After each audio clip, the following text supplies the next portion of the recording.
you get good feedback at your performance review. All of your programs are running pretty smoothly.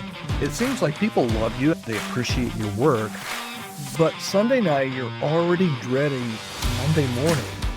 And you're not sure why. You're not failing in ministry. You're just not, how do I want to put this? You're not alive in it anymore. And there's a difference, it seems, between being good at your job and actually loving what you do.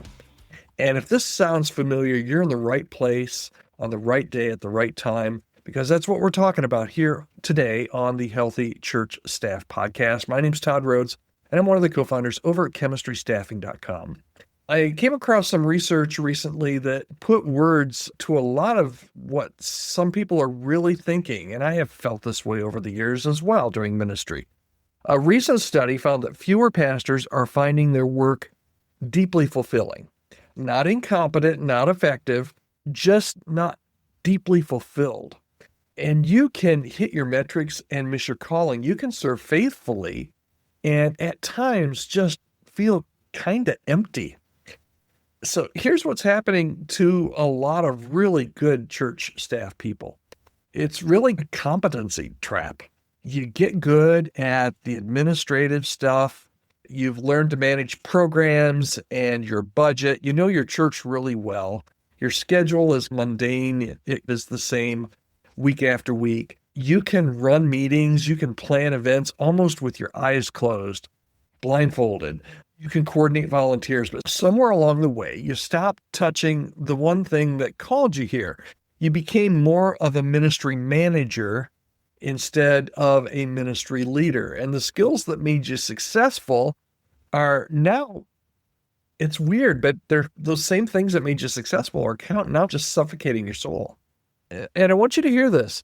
Being competent is not the problem. Churches need competent leaders. Your church needs you. Your church needs you to be a competent leader.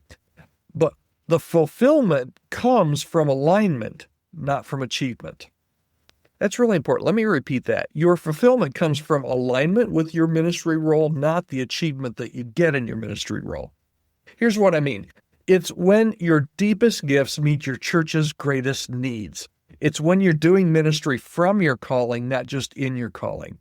So ask yourself, what part of my role makes me lose track of time? What ministry moment last month made me think, this is why I'm here? That's your fulfillment compass. But here's the part that a lot of people just don't talk about. You might need to give yourself permission to want more than just fine. Sustainable isn't the same as satisfying. So God didn't call you to ministry management. He called you to ministry. And there's a difference between serving faithfully and thriving purposefully. There's a difference between serving faithfully and thriving purposefully. You're allowed to want both competence and fulfillment. So here's your bottom line for today. Being good at your ministry job isn't enough if it's slowly killing your calling. Here's what I think would be really helpful. Try this. This week, I want you to block out 30 minutes. Grab your calendar right now. You've got it on your computer, on your phone. Write down the last 3 times. Schedule that 30 minutes out, and then write down the last 3 times you felt fully alive in your ministry role. What were you doing? Who were you with? What made it different? And then ask yourself, how can I recreate more space for that? Whatever those 3 things were, how can I create more space for those kind of things in my current role? Because here's the truth. You weren't called to be a ministry machine. You were called to be you in ministry. And there's a difference. I hope that's helpful for you today, and maybe today will prompt some thoughts. I hope you'll take that 30 minutes on your calendar. Again, the 3 things I want you to ask yourself. The last 3 times, actually just the 3 times that you felt really alive in ministry, what were you doing?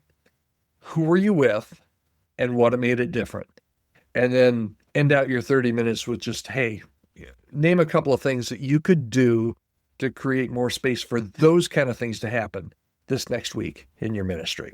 My name's Todd, and I'm your ministry partner here at Chemistry Staffing. We are for you, and we want to help you however we can. If there's a way that I can help you in your ministry, particularly when it comes to staffing, reach out to me. I'd love to hear from you. My email address is podcast@chemistrystaffing. I read every email, get back to everybody that emails me.